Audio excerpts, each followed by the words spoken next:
Okay, I am formally calling the meeting to order, 6:05, Wednesday the 4th. Has everyone had a chance to look at the minutes? Take your time if you have not. I did not send them out beforehand, so don't rush.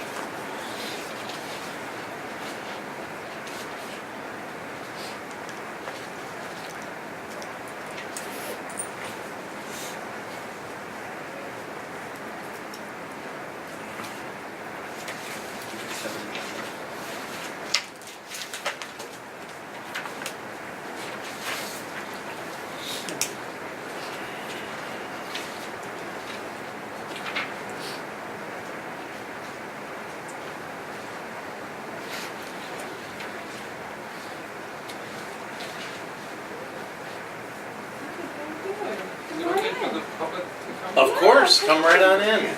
Come right on in. This is Bruce Rodenheiser. He lives in our neighborhood. Oh, great. Hi, Bruce. Hi. I'm Greg Anderson. We'll do a round of introductions. Okay, fine. Great. I caught sight of the notice in the broadside Of the meeting. but it didn't say what time it was, so. Oh, that's a problem. Yeah. Well, you picked the right time. Well, I can't be too much before 6:30, but I was wrong. You know us well. Once you've had a chance, I'll take a motion to, I move to approve minutes as presented. okay, second? Anybody? Second. Okay. All in favor? Yeah, I guess so. I think You were here, so, okay. By way of introductions, we do have someone here from the community, and we should do a round of introductions, including yourselves.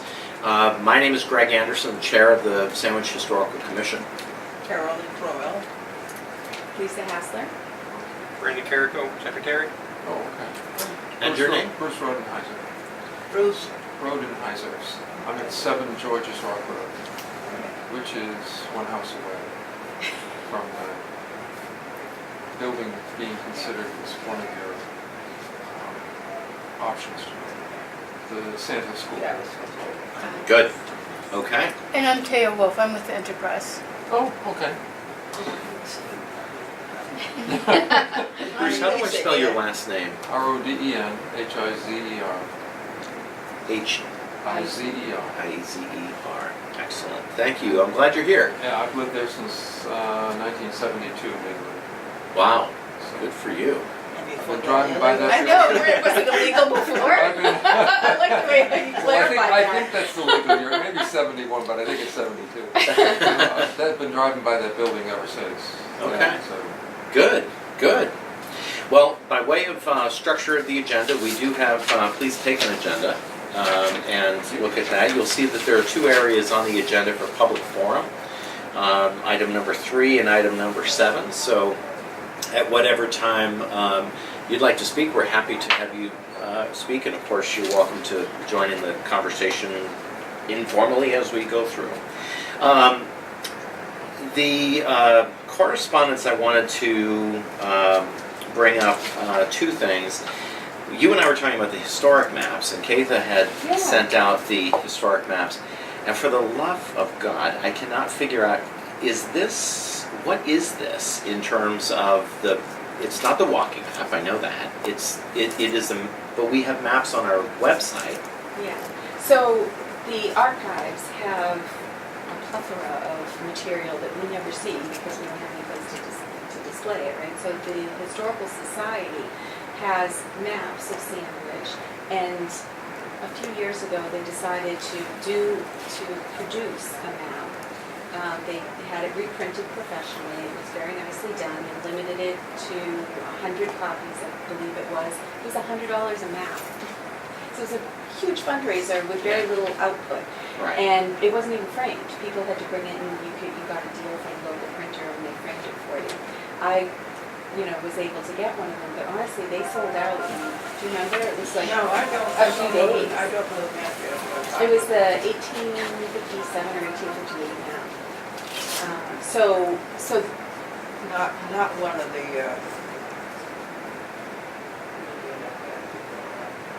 Walker Mat.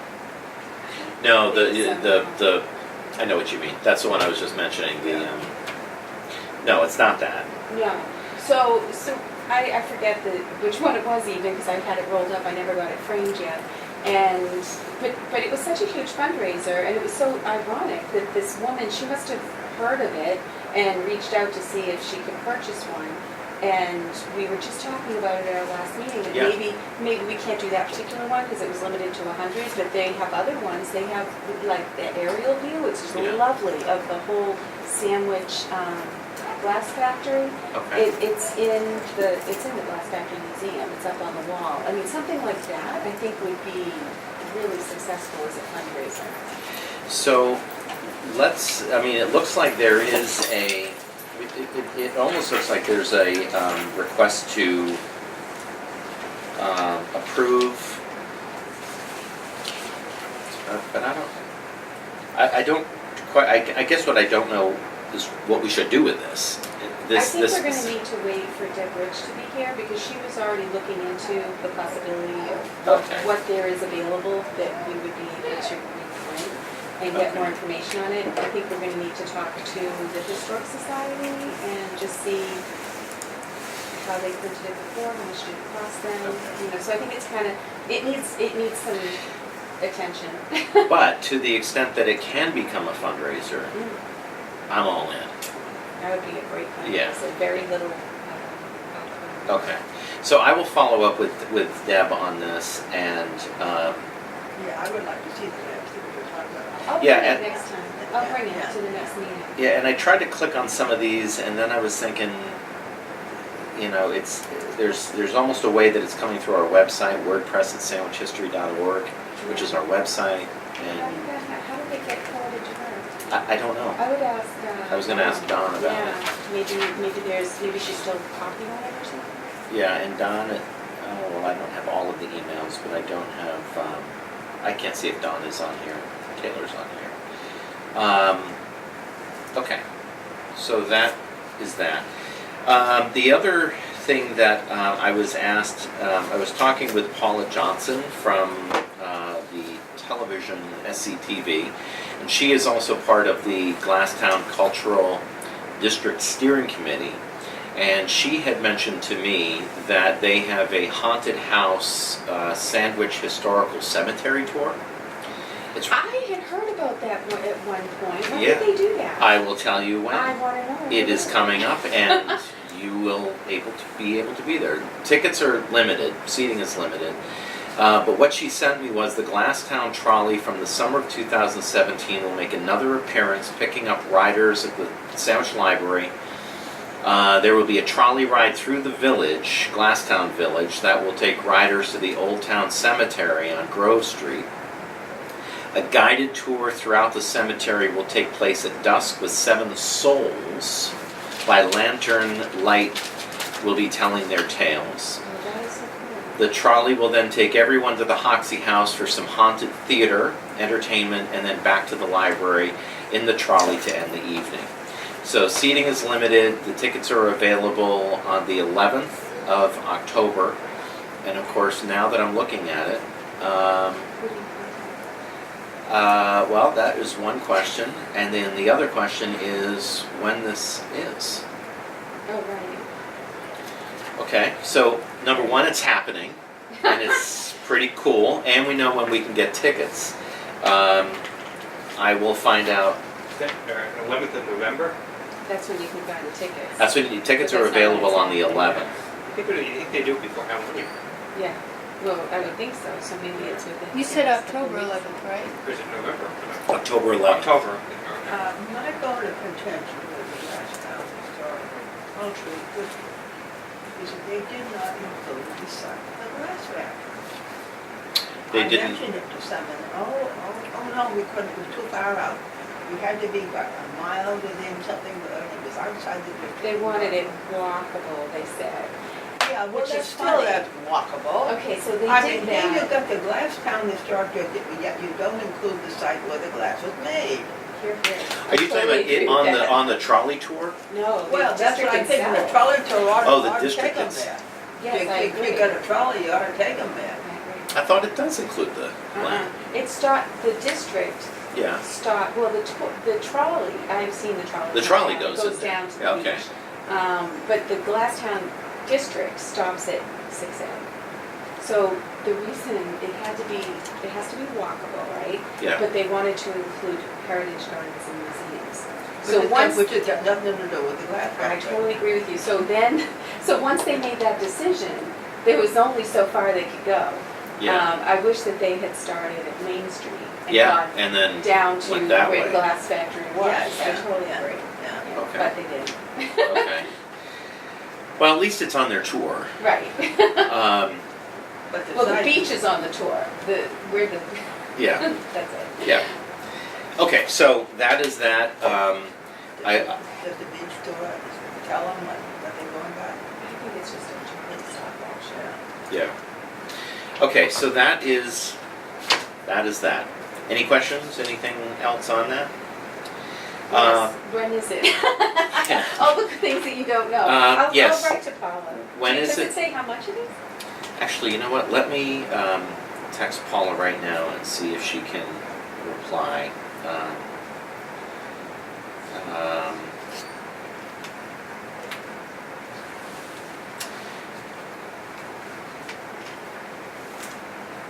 that is the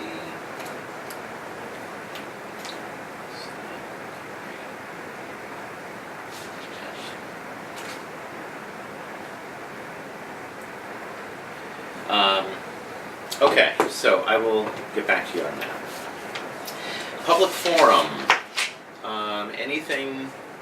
You're up, Bruce. I have nothing at all to say about it. Did you just want to hear That's an the interesting. discussion on the? Right. Okay. Yeah. Okay, Yeah. that's fine. That's completely fine. Let's go to the cemetery update. We're talking about Cedarville. Jennifer was not able to make it tonight, but she did say that Mike, who is from West Mill Preservation, said that they're going to be finishing up, it would be last week and this week. A lot of work going on. They're pouring and resetting the remainder of the stones and resetting the crypt, the wing crypt top as well. There were photos that were referenced in this email, but they didn't come through. So we don't have any updated photos. But I would love to, once this is done, I would love to do a field trip for all of us. A couple reasons. Number one, I think we owe it to the community to touch and see and celebrate what this work has been done, what this work included. But also, and maybe we can even get Mike to be there to show us exactly, to teach us what he did. But then also from Jennifer's perspective, she worked so hard on this, and I want to give a hats off to her by all of us showing, our presence. So I will communicate with you on that. It will not be a formal meeting, but it will be an opportunity for all of us to go out and take a look at that completed project. Any questions on that I will not be able to answer? Okay. Sand Hill School, anything new? Okay, so you might be a little disappointed because I didn't bring map or plans today because I didn't have a lot of new things to update. But just really for your benefit, I'll let you know what's going on because so it might be a little repetitive for you guys. But the design process has been completed. The architect has drawn up. It's going to go back to what it looked like at the late 1800s. It's like an entry way on the front. There was, so the entry that's there now is Mhm. actually added on, Right, so that will be right. removed. Right. So you know how it used to recess? I don't know if you've seen earlier Yes, pictures? yeah. That's how it's gonna look. So we'll recess. The doors are on the facing you rather than facing each other Mhm. because there's a bathroom on either side.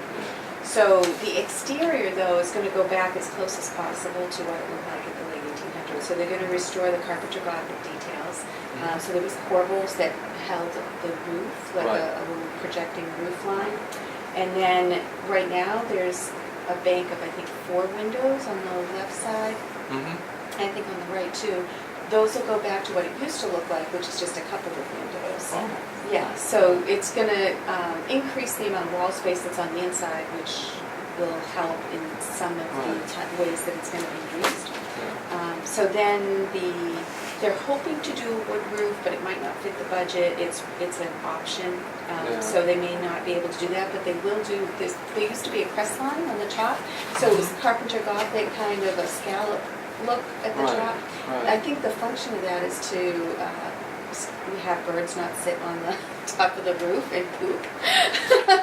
But I can Victorians, tell you. Oh, Remember, we are on television. I know, oh, already goodness. The All right, so, the seagulls they pick the roofs that they like in that neighborhood. And I look out It's- on the marsh and I look across at what used to be the Sandwich Glass Factory property. And there is a newer house across the way. And at certain times of the season, particularly the storm times or whatever, the seagulls just love to sit. That house is almost 3 stories high. And they just love to sit right along the That's top funny. of the roof line over well, there. maybe they need one of these crest lines. Maybe that's it. Yeah, That's right. the key to this whole thing. So they Yeah. obviously knew what they were doing back then, but unfortunately in wood, it didn't last very long. So even in the pictures that we have of the late 1800s or early 1900s. Well, the Victorian ones were made out of Okay, cast yeah. iron, and they Oh, look like well, they look this- like a little cemetery. Yes, oh, Gate yeah, is yeah, what yeah, they it's did. like that, except Yeah. these were actually made out of wood, so it was in Right. keeping with that Carpenter Gothic thing. Okay. They had to use their scroll saws. Oh, okay. So, Yeah. it There's wasn't a- looking too good in the pictures, and it wasn't really that old at that point, so they are going to use another material. There's a large access door. Well, I say large, 4 foot by maybe 3 foot on the roof on the back side. The reason I know about it is that after one storm, it blew off here not long ago, and I had to call the Sandwich people who The facilities? the facilities, yeah, and they came right over and put a new cover on it so that the water didn't come in through the building. Interesting. But I don't know what I don't know what that purpose of it. I've never been in that top part of the building, so I don't know. Well, the bulkhead of the back is access to the cellar. Yeah, well, that's the bulkhead that's down on the ground. Yeah, He's Yeah. talking about something on the roof. Oh. Yeah, this is on the roof. on the roof. If you go to the back side, if you go down George's, just stay on George's Rock, Yeah, and then look up to the back of the roof, you'll see up at the very the top edge of the roof, you'll see about a 4 foot opening that has a board over it, or a door over it. with the skylight I never perhaps. noticed that. I don't know what they did with it. I mean, I have no idea really, and I don't know what it is. I mean, the fellows that fixed it had no problem getting to it on the inside, and going up to it. So it must be out of I guess the attic. I don't know. So I've never been past the first floor in that building. So yeah. Down the cellar. yeah. So they are going to raise the ceiling, so there's a drop ceiling in there. They're going to raise it back up to Mhm. what it used to be and have it be plaster. The wainscot that's in there, this beadboard wainscot, Right. that's all going to be maintained. They're going to Okay. keep that. They pulled up the tiles that were on the floor, so that wood floor will all be I restored. think they had asphalt tiles down, like linoleum tiles. That's down. right, Yeah. yes, parts of it and parts of Yeah. it were like carpet, so Yeah. that's going to be restored back to the wood floor that's Oh, underneath there, which yeah. is kind of cool. It's basically 2 rooms on the first floor. Right, and they're going to keep it that way because that's the way it was originally. It had Okay. 2 separate Yeah. rooms, so it's going to maintain that way. Are they going to be able to divide it off so they can have 2 functions at the same time? Well, the wall's going to stay there, so all they have to do is shut the Oh. door. Oh, Yeah, so there okay. is a door between the two rooms. Oh, okay, And those, good. the partitions, those temporary partitions Right, that were there right. when it was used for offices, those will Right. be taken out. Oh, okay. So it's going to be really nice. Good, So good. the town will be able to use it, maybe have small meetings there. Yeah. So it'll be a really That'll be cool super. thing. Yeah, I very think good. so.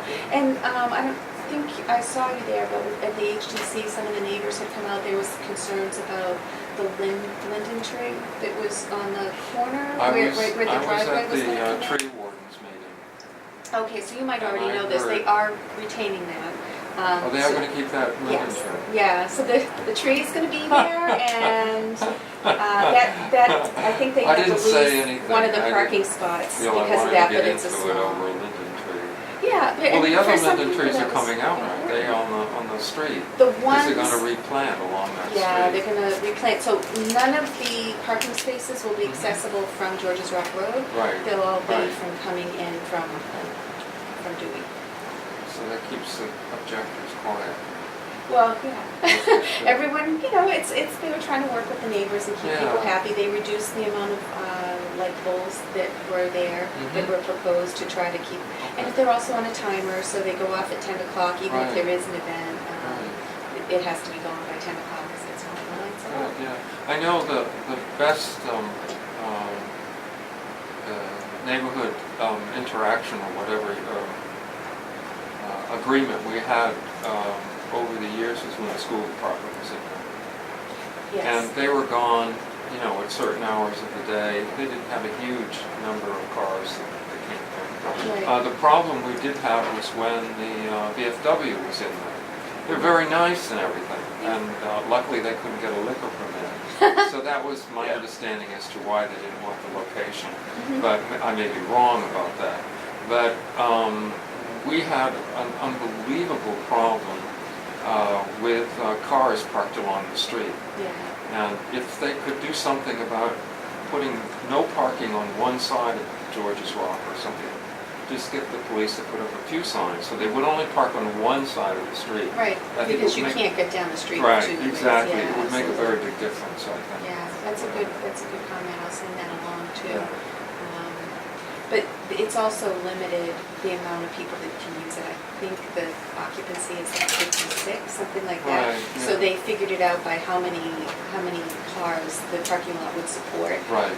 And I think it's one car for every 3 people is the way they figured that out. And there will be technology put in the building. So the ability for television to, like, we will Hope have, so. we're gonna hopefully have our meetings there and be able to have them televised, or at least have television access. So there's some technology that's going in there that will be very advantageous for groups to be able to use it.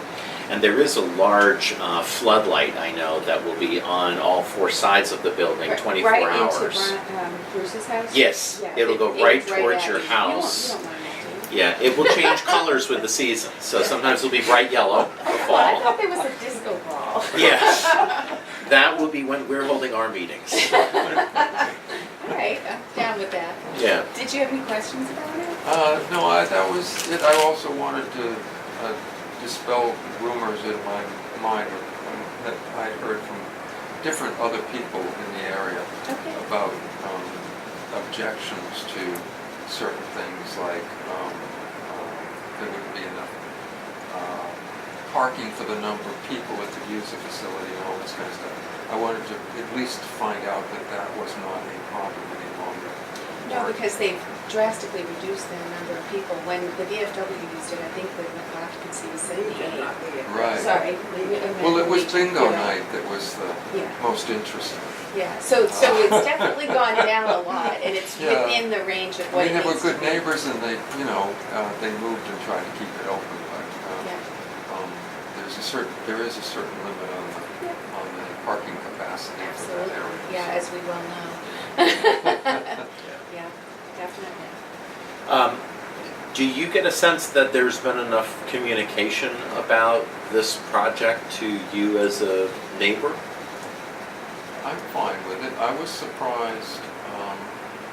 Most of the neighbors are. There's some of them that are online that I didn't even know were online that find out that way. they're all, the direct neighbors are all rather, I mean, I know the people next door would love to see this happen. They don't live in Sandwich, but they own and they're here on summers and weekends. And they expect to retire to this. So they keep asking me what the upgrade is, the update is on it, and I other think it's people, gonna be you know. really beautiful when it's And all I done. don't think there's any large objections to from the direct neighbors who live right near it that I know. Great. I Right. haven't Well, heard anything negative. anything that I've heard has been very reasonable, you know, the concerns that were raised at the HDC and raised at the tree rooms, like it sounds like those were, Right, you know, right. very reasonable concerns when Yeah. you live right next door. Great. Well, good. All right, Lisa, thank you. By the way, to jump back, the Glasstown event is on Saturday, October 28th, from 4 to 5:30. And I think Teo will actually be driving the trolley, right? I'd like to go on that tour, it sounds like fun. Yeah. So what's the price? Did you get that? I know she's busy right now. That's all right, I can find out later. Yeah, from I'm her. sure that they will promote it. One of the things that she did say is their Facebook page, the Glasstown District's Facebook page, will be promoting all of this. So the Oh, public, cool. go on that, and you'll, I'm sure, see a whole bunch of things. All right. Before we get to the wing school, I wanted to bring up old business, which, be careful, Brandon, right under your left hand. You might need to use a white glove, and your hand won't fit, and my hand won't fit either. That before us, thanks to Deb Rich, we are in receipt of the journal from Edward Wing Ewer. Yeah, put the gloves on, browse through it. It is a really neat thing. It covers the years 1832 to 1887. You just read about it in the minutes. We talked about it last week, so last month. It's a really interesting thing, and as Teo and I were going over it, just look at that beautiful handwriting. It's spectacular. So we don't necessarily, I encourage you to look through that. I don't know what, that's just taped, so I would leave that, but it's those pages there. Wow, look at that handwriting. Beautiful. I took a highlighter and I highlighted some of my favorite pages, so just so I don't forget. I tear a few out for the record. Yeah, exactly. Look at this Right. number. Beautiful, that's beautiful. So it's worth. Can we resurrect this guy to do the minutes? Yeah, exactly. No, that will be you. So that is that. So during discussion, feel free to breeze through that, but I wanted to bring it to your attention, and Deb left it for us. While you peruse that, we can just talk a little bit about the wing school.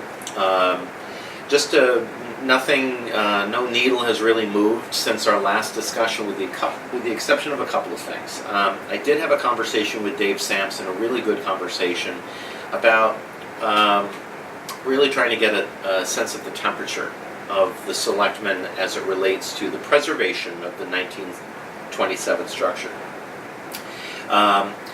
It appears as it may not be with the selectmen as much of a hurdle. I think there are some on the selectmen who are just like tear it down. There may even just be one person. But I think there's a notion to be open to ideas, to discussion about it. There was a little bit of me taking advantage of bringing to David's attention the historical significance from our vantage point.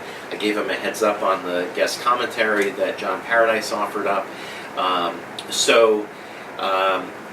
My gut is telling me that really it's town meeting, and it's really the greater community that really is where we want to put our efforts. Now, do I feel like we need to, chain ourselves to the front of the building? No, I don't think that it's a crisis situation. I did put the commentary piece on a couple of social media outlets just to see what discussion comes from it.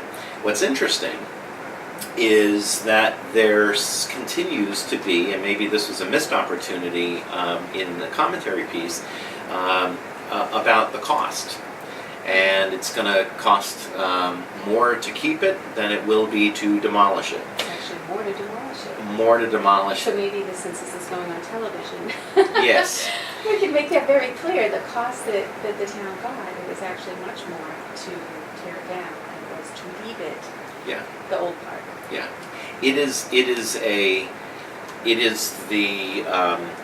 It's almost a point of people trying to justify, well, it's going to cost a lot. Now, there are some other examples that actually did appear on Sandwich Scoop, I think, where people were talking about other structures that kind of mimic this routine where the town says, okay, we were going to mothball it or demolish it, let's keep it, and then, let's sell it to a developer, let's reuse it. And that path becomes a lot easier when you have advocates that are really going in that direction. And so I am very I'm intrigued at what people are talking about. There seems to be support. There's no formal way to talk about it, but I would implore this group to really stay true to the messaging that we as a group believe that the 1927 building should be retained, preserved. We as individuals may have an opinion about what that should be, assisted living, a Jiffy Lube, whatever it may be. The bottom line is that the preservation workout happen in this discussion so that the building is preserved. It was a positive conversation that I had with Dave. I frankly don't feel the need to go before the selectmen and kind of pound a fist. That may change as I'm hearing things along the way. Town meeting, we definitely want to have our voice there. But again, that's a zoning issue, so that's not necessarily going to be the moment where people say tear it down and it's gone the next day.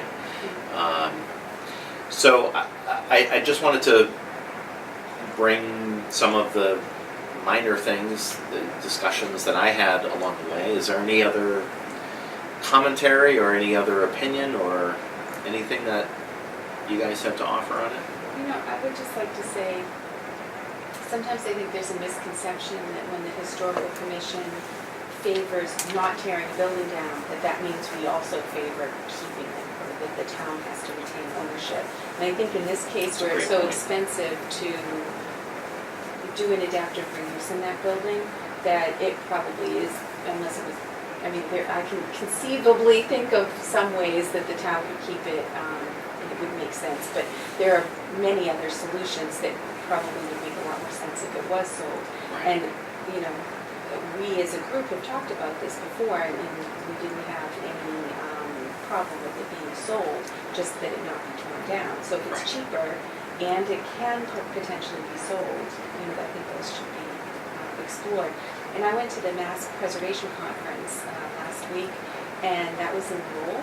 And I'll tell you, if you want to be inspired by what you can do, these are hulking mill buildings that were, many of them, did you know they are almost 98% completely restored and put to good uses? Really? Yes, it has completely revitalized their entire downtown area. It is a success story across the state, and that's why they chose to have the conference in Lowell this year. No kidding. So, as a town, we're smaller. We don't have as many resources to do some of that initial legwork. But when they started this 30 years ago, thinking about what are we going to do with our mill buildings, they were extremely economically depressed. Right. But they had a vision. And so they've learned a lot, and they're willing to share that, what they've learned. So, maybe it takes reaching out, to other communities that have success with transforming some of the buildings in their villages. Yeah. And see, how did you do that? Some of the money that they got came from the most amazing places. One of them was a grant from the Department of Transportation, because one of the buildings had at one time, for like 15 years, been used as a train depot. in its, 150-year-old Yeah. life. For 15 years, it was used as a train depot, so they were able to tap into this grant from the Department of Transportation. Yeah. So, if you have someone who really knows that kind of planning, it can be done, and it can be such a success story to the Yeah. village. Well, yeah, go ahead. Reminds me of Cottage Park in Plymouth. Remember? Yeah, It was- sure. That was an old bookmaking factory. Yeah. That they transferred into, it's still private property, but, they still have the original nails, they put in all the new stuff you need to maintain a public building, but it still, on the outside, resembles what it should. Even on the inside, when you Yeah. see the wood beams and... It's a nice building. Yeah. I'm going to go back to your original point as it relates to the misunderstanding that because we believe in the preservation, that it means that the town needs to keep, writing a check to keep the heat on.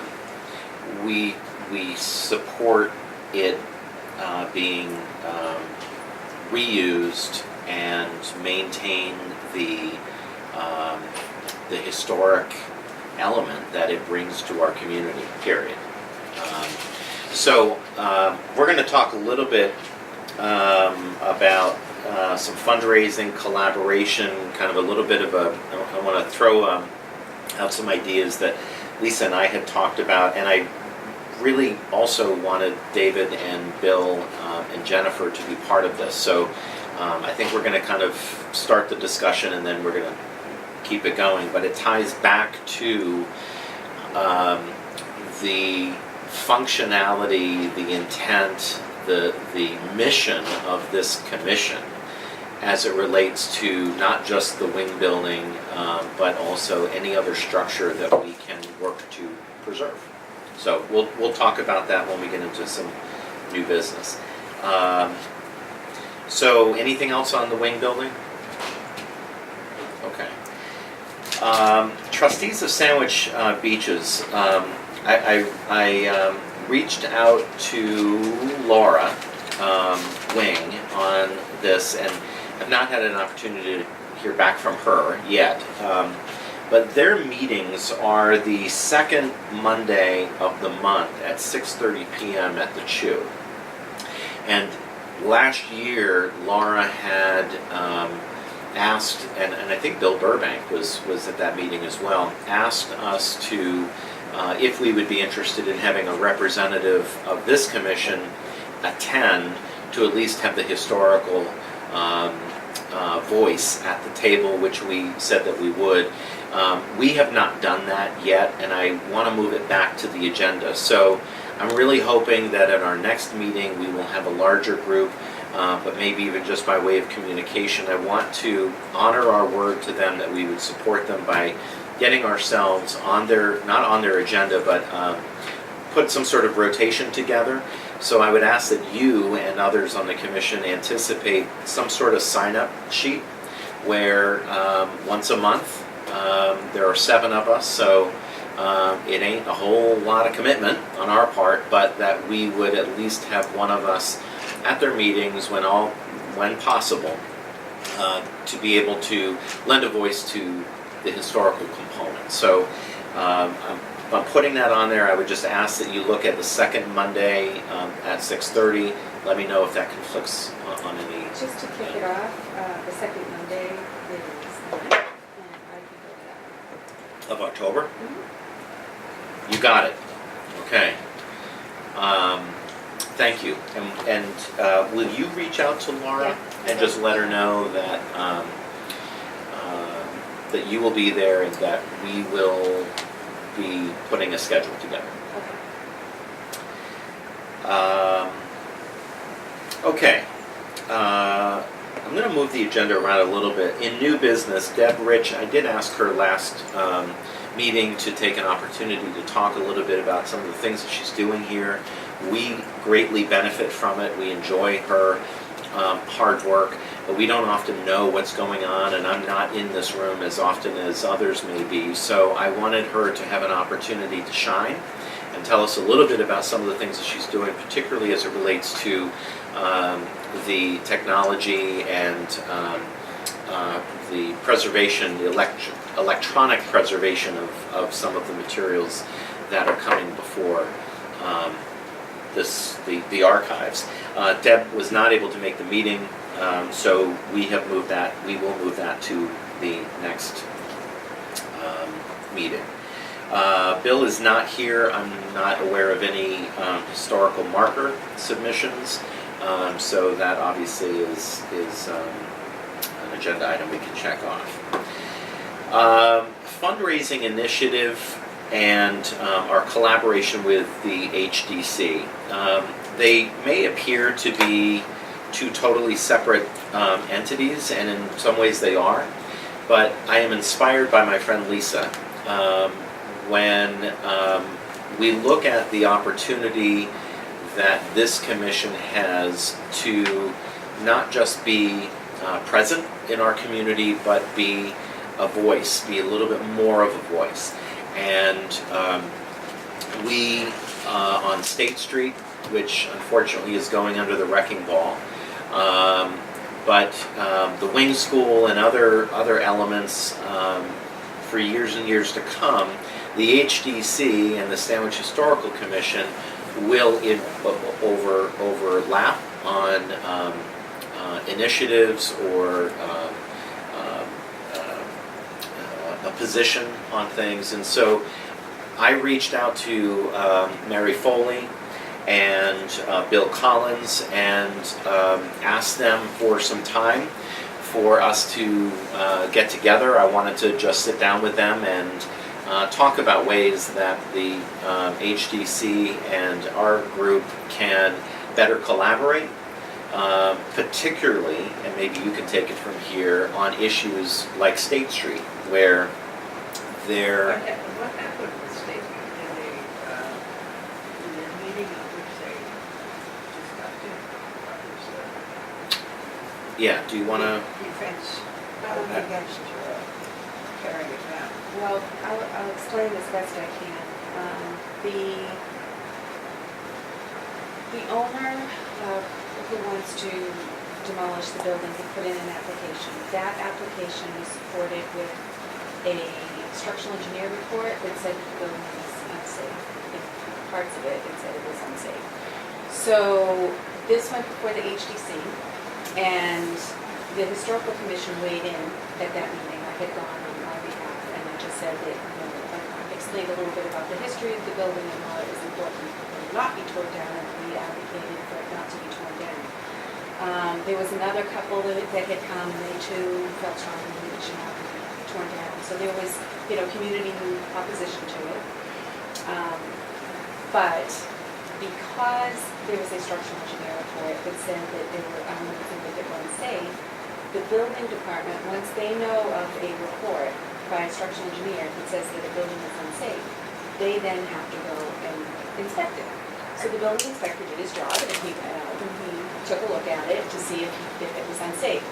My understanding, and this is where I'm not 100% sure, was that there was another structural engineer that they had come out, not the town, but the owner, and that at that meeting, and I think it was the same time that the inspector had gone out, and he did a very brief, one-page thing that just said, yes, there's unsafe conditions here and it needs to be torn down. So the problem is with They weren't repairable, the unsafe conditions.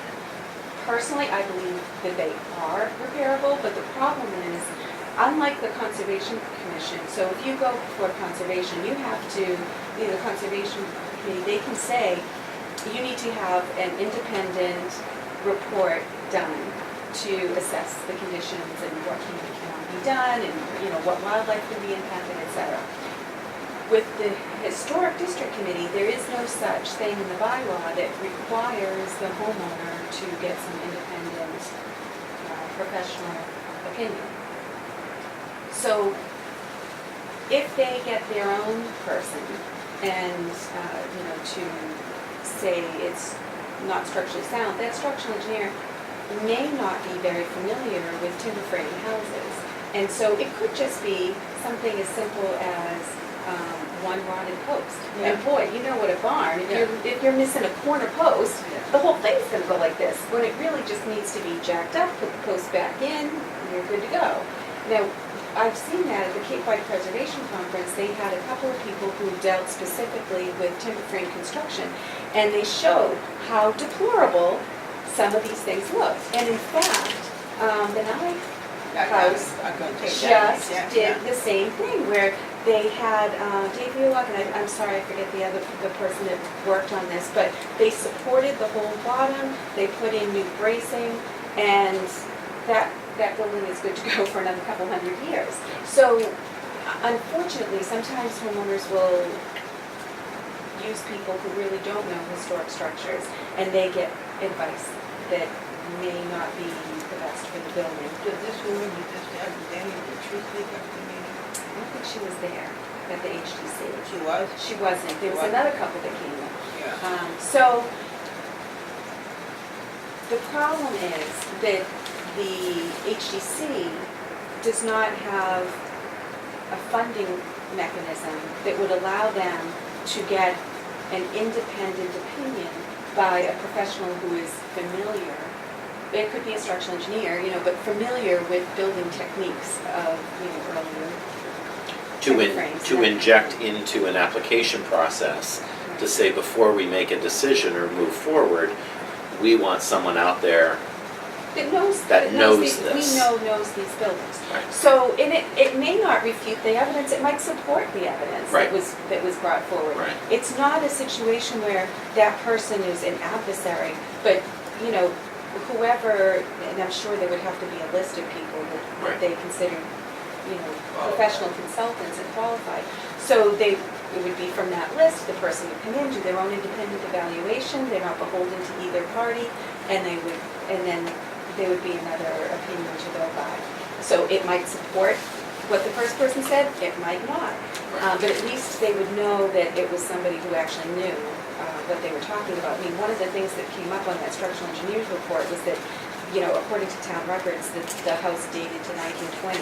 Well, anyone who knows anything about timber frame construction or architecture in general could know by looking at that in 2 seconds, it did not date to the 1920s. Right. So that brings into question how much experience did this person actually have Right. with that kind of construction, and was he qualified to make that Right. determination? So, back to fundraising, I did check Well, with the town. just to be clear, to answer Carolyn's point, the decision was made to demolish them. Okay, so then after that second Yeah. engineer report, so now the building department really has no recourse but to go with that opinion, because Right. now they have 2 structural engineers that said it's unsafe, which it may have been unsafe, but maybe it didn't say what it needed to be repaired to make Right. it safe. Right.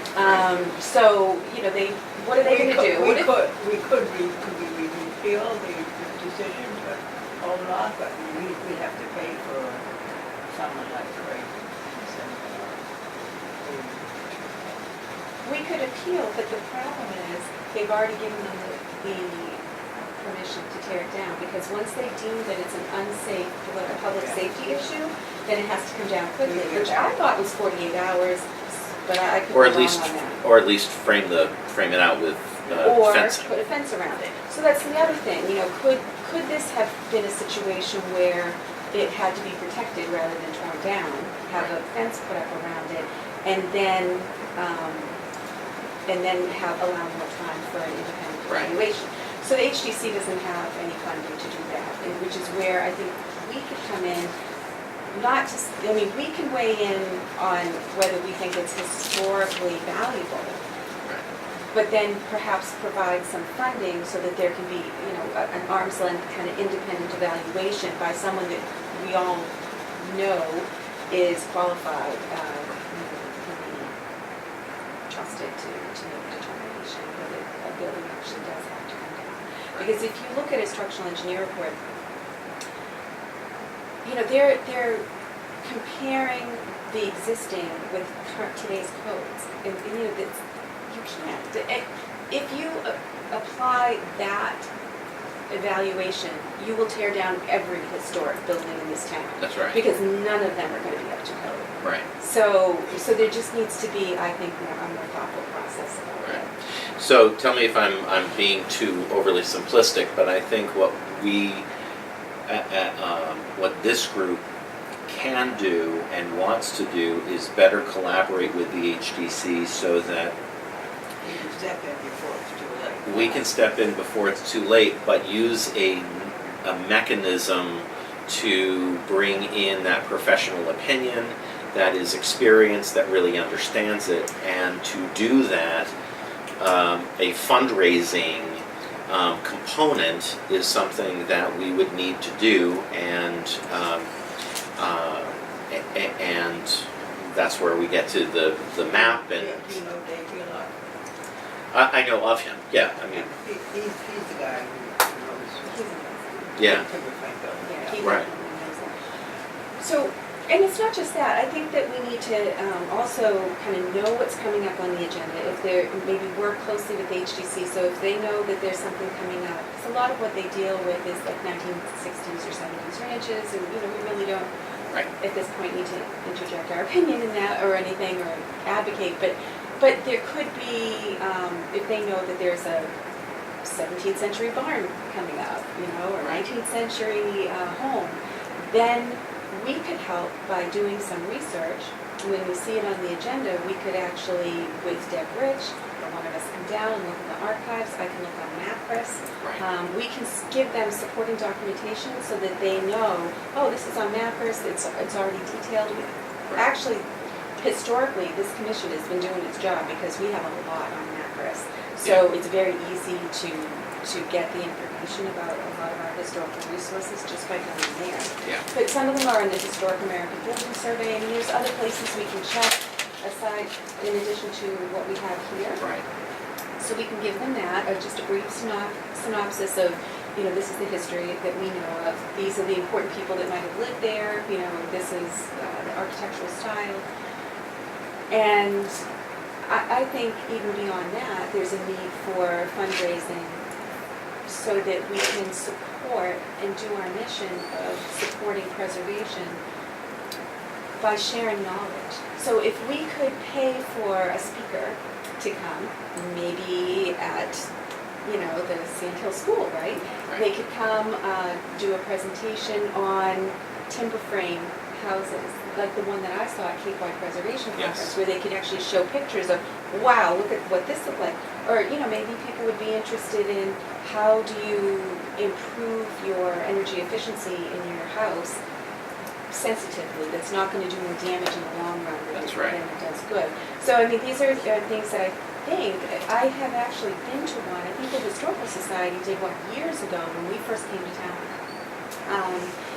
And it was on, I think it was in maintaining your historic home, and it was well attended. So I think there would be, it would be kind of a community, it'd be kind of a fun thing to do, and it also supports our mission. But we don't have any money to do it. We can't even do a mailing to invite people, Right. because we don't have enough money for postage. right. Well, the timing of the HDC items on their agenda is important to note because they have a certain amount of time to react to the applications that they have. So this is where it kind of, we bring it up to the macro level and we say, okay, if we can work better and communicate, not even work better, but throw a shoulder behind the HDC's efforts and theirs on ours, and we can collaborate better, then I think a lot of these issues are more proactive than reactive. And that's where I would love to see this commission, because clearly if you look at the Wing School as an example, or State Street, it becomes an issue when someone says, whoa, wait a minute, you can't do that, and then you stand there and you hope you get on the HDC agenda, you voice something, it's time to move on, and now the wrecking ball's down there. Whereas if we were kind of collaborating along the way and can do that going forward, I think we can do some wonderful things to maintain the integrity of what is historic in this town. So I think there's more to flesh out in that, but I think that there's definitely the funding bucket that we want to talk to, and we want to talk to Bud, and we want to, Doug has already kind of, not green lighted, but he has essentially said that we're in a position to be able to fundraise. For the HDC. Right. And actually, any private citizen can fundraise for an HDC. Yeah. So it doesn't necessarily Now, is it just us. fundraising for the HDC or for us? Well, I would say it's fundraising for us, and as part of what we would do is support the HDC. Okay. by allowing, True, okay. So, but we could also do it the other way, where we just, fundraise for a specific, maybe one purpose of one of the fundraisers, and the whole bucket goes, right to the HDC to help give them a little bit of money. Now, I was at the Community Preservation Committee on Monday, and Rich Claytor, who's also on the CPC, and he's on the HDC, he's a committee too, but he's very, very busy. Yeah. But he had asked about the possibility of maybe using CPC administrative funds to have a certain amount of money, not a huge amount of money, but a small amount of money that is there to be able, for them to be able to hire a consultant if they need to. And, this seems to support what a lot of the administrative funds are used for, which is usually that type of consultation one. So it may be possible. It's very early. I think he needs to talk to the HDC and get their feedback of whether that's something they even want to pursue. And then it would have to be an application for the CPC, and Gotcha. it would be voted on. But that's just another idea that has been thrown out to see how we could possibly fund. Great. So to do all of this, while I know all of us are busy and we have full lives, I am hoping that we can, and I've put some recruitment efforts out there to grow this board. We have one more board seat that is empty that can be filled, and then we have like 8 alternate positions that we can use. So this is a good opportunity for us to grow this group in a smart way, take on some initiatives with a plan, and really look to 2018 to be able to put some real good effort out there on some of these initiatives. Thank you, Teo. What's that? Concom. Concom? Oh. Oh. Apparently they're a little bit more important than we are. Right, I see how it is. I know. Thank you, Teo. So there is more to come. There is one in particular, though, that I would need to vote on tonight. Okay. All right, and that is One Big Home. So I brought some information. I Yes. would like to do a fundraiser to go towards the HDC. And we could do it for the Historical Commission, and then, get the green, hopefully the green light from the HDC. It's up to them whether they even want this. But I brought some information.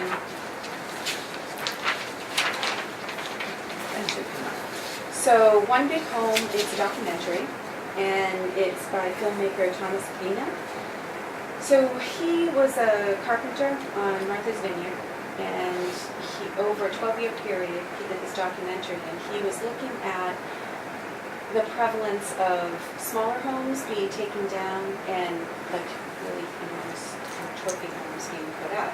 And I think when he started the documentary, from what I've seen in the trailer, it seems like he was much more one-sided in his mind, that he was very opposed to this. And as time went on, he interviewed many people, he started trying to get a more nuanced understanding of what was going on. What were the pressures?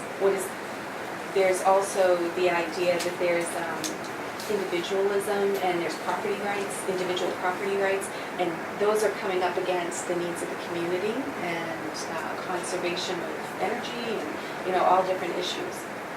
So from what I understand, this documentary kind of looks at it from lots of different angles, and it really starts a healthy discussion about what do you want your community to look like, and how can you be proactive, and what should you advocate for, and what should your zoning look like.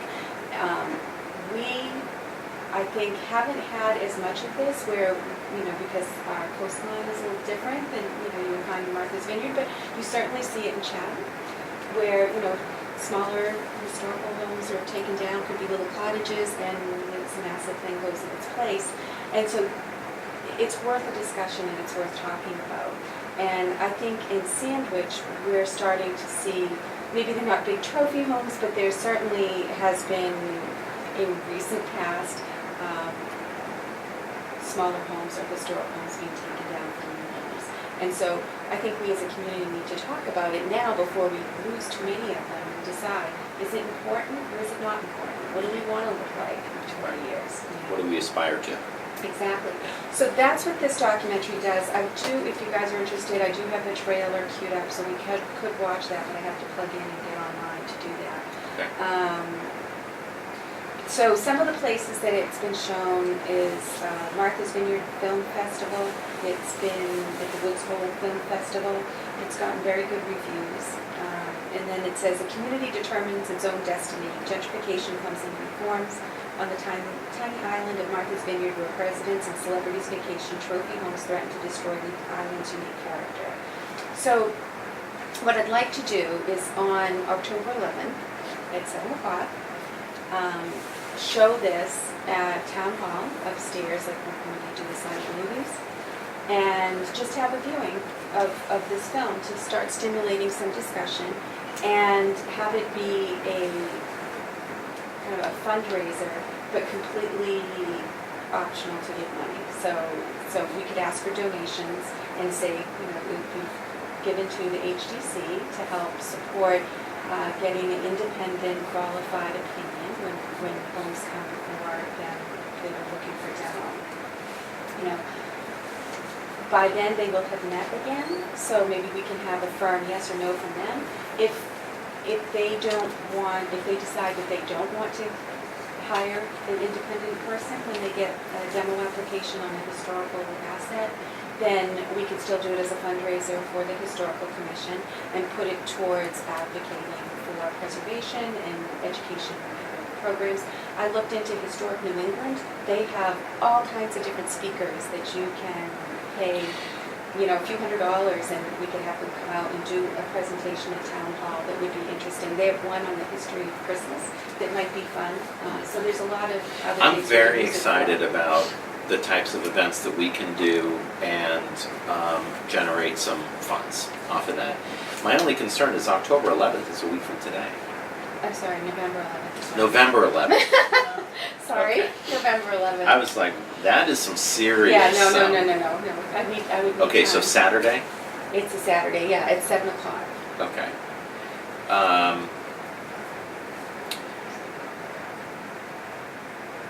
So what do we need to do as it relates to, do we have any obligation as it relates to using the movie, showing the movie? No, I already have the movie. Okay. I've already paid for that part of it. Okay. So it wasn't very much, it was like $80, I think, Okay. for a one-time viewing. Is So, it Town Hall in Missouri? yes. Wow, look at you, rock So on. if you guys don't want to do it as a fundraiser, I'm going to do it anyways, because I think it's an important, I'll do it under my own, Yeah, from no, myself. But if you want to do it as a fundraiser, I was thinking that it would be a great thing. Now, maybe we won't get a lot of money from it, but maybe we'll get enough for postage, and we'll be able to send out invitations for something else, or maybe we'll get enough for one speaker to do a feature thing. Yes. I think it's, do we know when the town hall meeting is slated to be? Is it gonna be that week? I don't know. I don't know either. I know that it's, All right.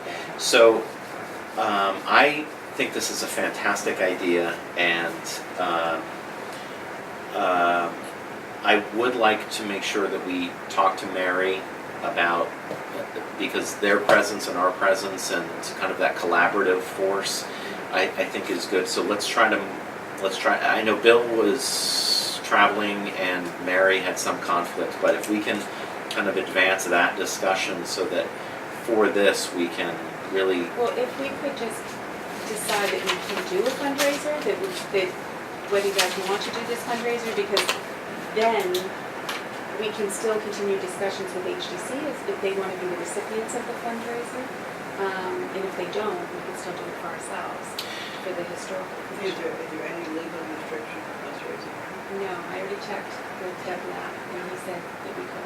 Yeah, I would feel more comfortable if the money was raised for the commission and then, not granted, but given to the HDC, because I see a bigger platform for us to be able to elevate our position and stature as it relates to why we would need these funds, why it's, there wants to be a little bit more teasing out of why this commission would want to fundraise, and having not spoken with Mary and Bill and those guys yet, I don't want to go too far out on a limb to say we're raising money for them if we haven't really talked to them.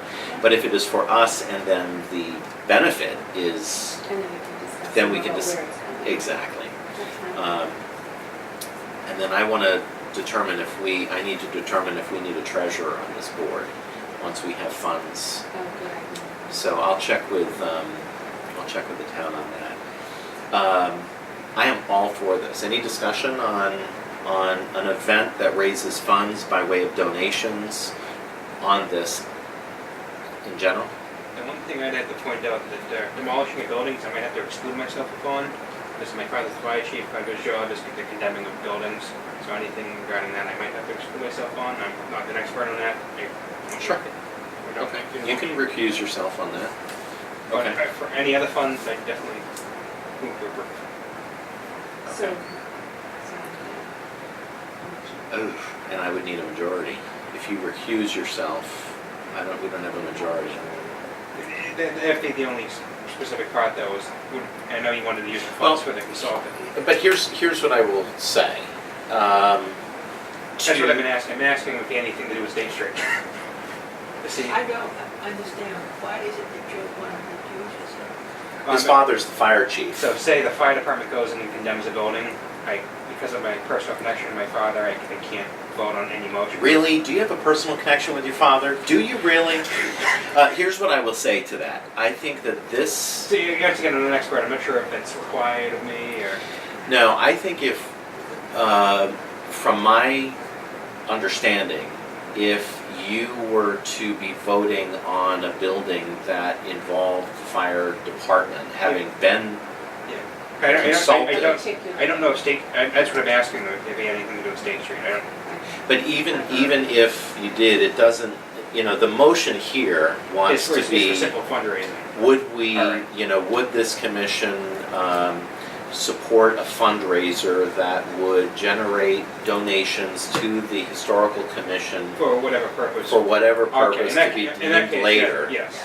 on So then we November, would need to vote later what it would be used for. what it would be, Yes, all right. yeah, Okay. that, Because that's- that way if All right. $300 comes in. I'm just making and- sure, there's no legal Yeah. consideration. No, we wouldn't One put, won't yell at us. no, we That's we fair. no, we wouldn't put you or your dad in that position, Alright. trust me. All right. This is really a, Simple fundraising question. correct. All right. And I would say even later, that what we're proposing is not to go against the fire All department, right. the building department, or anybody else I that got says that it needs to come down. It's just to provide an independent evaluation by someone who really knows how to read those structures. That's Right. all it is. It's not to say, no, we're Yeah, against. no, you're wrong, we're right. Right, no, Okay. not at all, Yeah. no. All right. I was just making sure the legality of the situation was under control. No, we got your back, don't worry about that. In that case, in that case, I make a movement to support any fundraising made on the November 11th screening of One Big Home. Okay. If that's worded correctly. Yeah, that's what I just want to make sure that we're capturing. No, I think that's it. It would be a motion to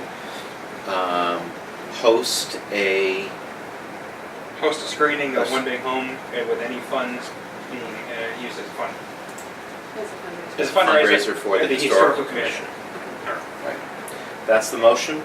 Second. I'll second it. Carolyn seconds it. All in favor? Aye. Aye, okay, motion passed, congratulations, Yay, nice our job. first fundraiser. It Yes. says right in our charter that we're like a fundraise, and we haven't survived. I don't know how much money we already have. We had some money that, I forgot who was looking after it. I mean, then we were involved. It's in about that. $500 Yeah, a year, yeah. so I don't know who was looking after that. It's been taken away, it doesn't exist anymore because it was never used. It was slushed into CPC? I don't even know, No? no, It was from the town, Oh, yeah. Yeah. and then we didn't use it, so Went we back, lost it. it went back to the town fund. Yeah. yeah, you don't use it, right. I can think of ways to use it though. Well, on the record, what I want to make sure we're all aware of, especially for Dave, Jennifer, and Bill, who are not here, that I really want to put together a plan for this to make sure that it's not just, an idea that kind of bumps into, we got one fundraiser, but then it kind of peters along and nothing really happens going forward. So, being a marketing and strategic plan guy myself, I want to own this, and Lisa and everybody is a contributing factor, not an individually listed, but I'm kidding.